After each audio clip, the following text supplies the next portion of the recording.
So a new story just broke about where these illegals are coming into to then be flown all over the country. And who's paying for it? Unmarked jets? I mean, just crazy. We're going to talk about that today. Also, are we putting our faith in the wrong people?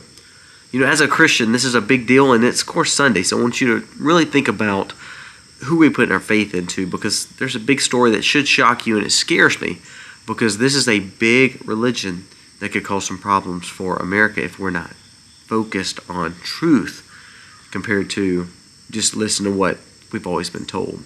And then lastly, we're already hearing words that our election's going to take months to figure out. Days, weeks, months. It's going to take a long time. Don't think we're going to have it that night. Are we setting up for another 2020? Let's dive in.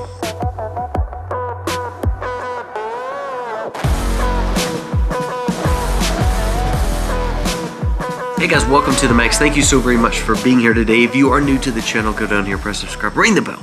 Give us a thumbs up or a thumbs down. That's okay, but let us know what you think about the content of today's video. Remember, every time you comment, you are entered into the giveaway that we give away each and every month for all our subscribers, all the ones who comment, and the ones who give us thumbs up.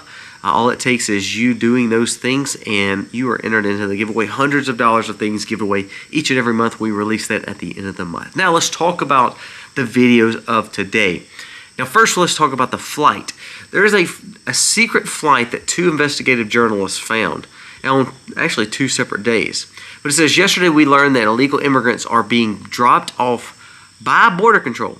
By Border Patrol. Border Patrol is picking them up in the buses and taking them to the San Diego cargo terminal each day at noon, boarding chartered jets and being transported to various locations across the country.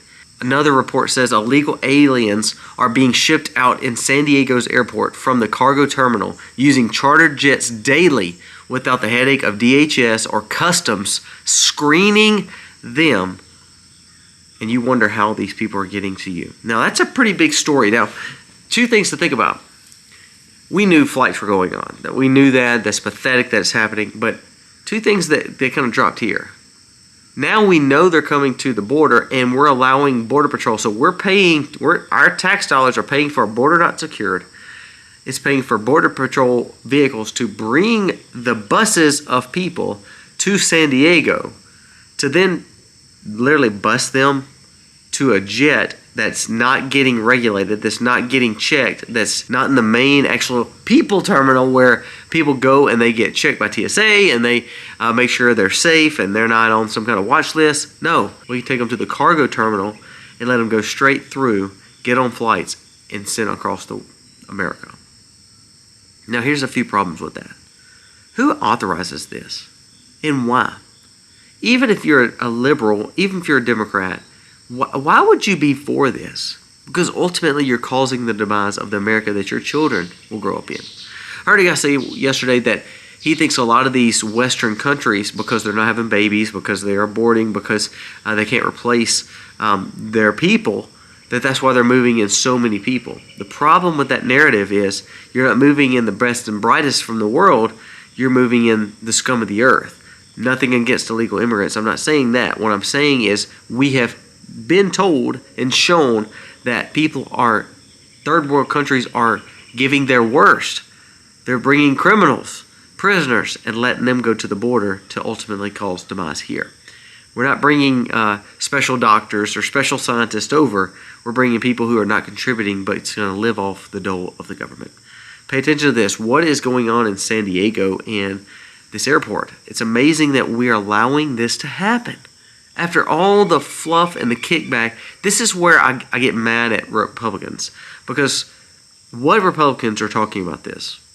What Republicans from these areas are talking about this? If Border Patrol is getting them and taking them there, that means they come from a state that was a border state. So why are there not people up in arms standing up and saying, you're not going to do this anymore? Blows my mind. So we are paying for them to have a free access to our border. Not only that, we're paying now the Border Patrol to bus them to San Diego. And not only that, we're paying for them not to get checked, but to then just ultimately get on private jets and private planes to fly all over America. And you wonder why there's an issue all across America with immigration. Second story I want to hit on before we get to the main part of this video, which is dealing with the mail-in situation. But there was a release by Pope Francis. It says, Pope Francis to the children of Singapore, all religions are paths to reach to God. And he uses big G, God. Even though they're a different comparison, even though different languages, different dialects, they all get you there. But God is God of everyone. Now, the problem I have with this Pope, and again, I'm not Catholic, I am a Christian. This guy has dabbled in immigration issues and dabbled in almost like a world religion. He's met with Muslims, and there's nothing wrong with trying to walk amongst other people that are not, ones who believe like you. That's part of missions. That's part of the Great Commission. But to say that all religions or all people are led to big G God, our God, that's false. And this is what scares me about anytime we put our faith in men. Now, as a Christian, I go to a Baptist church, and we're part of a Baptist religion, but at the same time, those men are just like me. They're fallen men. God can use them just like God can use us, but ultimately we don't want to put them on a pedestal because there's no reason to put men on pedestal. The thing that scares me the most is this guy he's talking about comparison other religions to our religions to, there's only one God and he loves everybody, he's going to accept everybody. That's a false narrative from this Pope. And I think the reason I want to bring it up, because again, Sunday, I tend to hit these little urgent messages, but it's like, if you're going to a Catholic church, I'm not degrading that by any means, but what I am saying is make sure that your focus is on Jesus and not on this man, because this man's going to lead you astray, especially with what he's talking about. He talked about world religions the other day and kind of, was hugging on imams and wanting to make a difference. It's like, I understand you want to make a difference, but it's kind of like me standing on this chair I'm sitting in. It's much easier for someone to pull me down than for me to pull them up. So if we just learn to be the hands and feet of Jesus and we learn to represent him, then God will do the rest. It doesn't take a man that's fallible. We're not infallible. We're not perfect. We have to realize that. And I think it scares me when we see religions that pedestal men, because I believe we'll be led astray. Now again, that was not to make you mad, but it was just to say we need to understand that there is only one God, and there's one true God in his son Jesus, and that's who we follow. When we try to water down that's where we get the American Christianity that we've got now, to where we don't really see truth anymore because no one can tell the difference in a Christ follower or not. So pay attention to that. That's something that's been on my heart lately, is that we just act like it's no big deal. All right, so let's go to the last story, the one I want to kind of hone in on. New York Times released Harris or Trump. Once again, election results could take a while. More Americans are using mail-in ballots, which take longer to count than those who cast in person.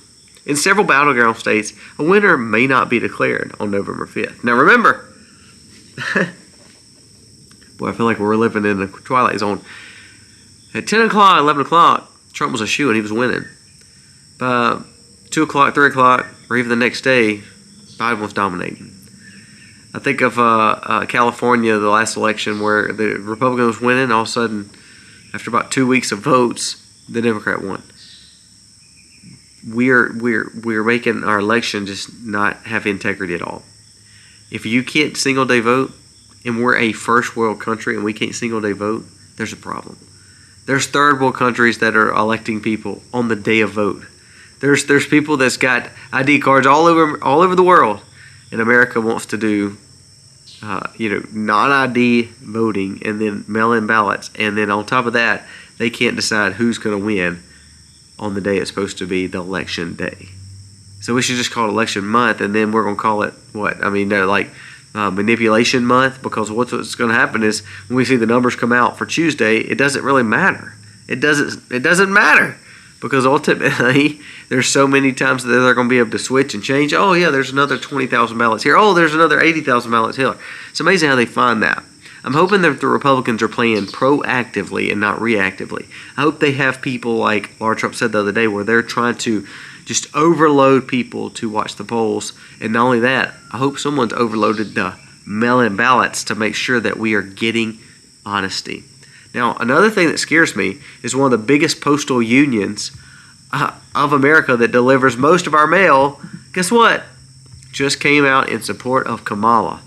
So I wonder in conservative areas, do they accidentally lose them? Do they accidentally find some more? Now, I know that sounds crazy, and I feel like I'm wearing a tinfoil hat, but the point is, how safe is our elections? How much integrity does it have if all of a sudden we're looking at it and we can't even get election day results? Now, that was from New York Times. And the thing is, it's not only New York Times. I guess the talking points went out. About 3 or 4 other big legacy media and legacy papers all picked it up and said, look, there's no way that we're going to be able to know who's elected, especially in these battleground states, on election night. They're already pre-programming you to realize that there won't be a winner declared. And to be honest with you, then that allows them to say, okay, where are we at? So then we can reassess. Instead of truly being, well, this is how the vote came down, and that's what it is. And this is truly upsetting to me, because when we start losing the integrity of the election, we're going to start not trusting our government even more. And then therefore you start building this anarchical style government. And that's on both sides. So I think that's what we're seeing when elections are not as honest as they should. Single day, photo ID, things that it's just common sense. They're not getting input. And what we're seeing is just like yesterday, 2 things. You know how Kamala said that she was not for buybacks and not for taking people's 2A rights? Well, she came out to Al Sharpton on a video the other day. She is for reparations, which is, again, something that she says she's not for. But she's for reparations, and she's also for gun compensation. Now, gun compensation and taking away your 2A rights. Now, yesterday she was doing a rally, and all of a sudden her voice changed, and she can talk in a different dialect. And what you have here is a puppet, and what you have here is someone who will just be like any other political class, and will kind of go with the flow and do whatever the leadership tells her to do. When we have someone like that that's not willing to be honest, that's who we want to lead our country? Or wait, it doesn't matter if you think she's supposed to lead it. If our integrity of election is not honest and fair, are we doubting that she would do something crazy like that? Or the party would do something crazy like that? Pay attention. This is getting very serious, because they're now stating, I mean, Trump, like there's the RCP polls and the silver polls, and there was another poll. All those are done by polling, but not only surveying, they're done by the betting markets too. Every one of them has Trump up by like 30 and 40% when it comes to the Electoral College rankings, meaning he will most likely win by the Electoral College, and it should be just a shoo-in, like we talked about in yesterday's video. But if we see that elections last months, how shoo-in is he? Something to think about. All right, guys, wrapping up for the day. I hope that you had a great Sunday. I hope you focus on the enjoyment of your family, and understand, I hope you took your family to church today. I hope that y'all had a great, wonderful day. The point of the other stories, like the San Diego issue or the election integrity, all those things we need to learn about, not to make us scared, but to be proactive. And that's what I hope the Trump team and the Republicans did do, is they become more proactive when it comes to watching for things that are going on around November 5th and all the way through that whole month.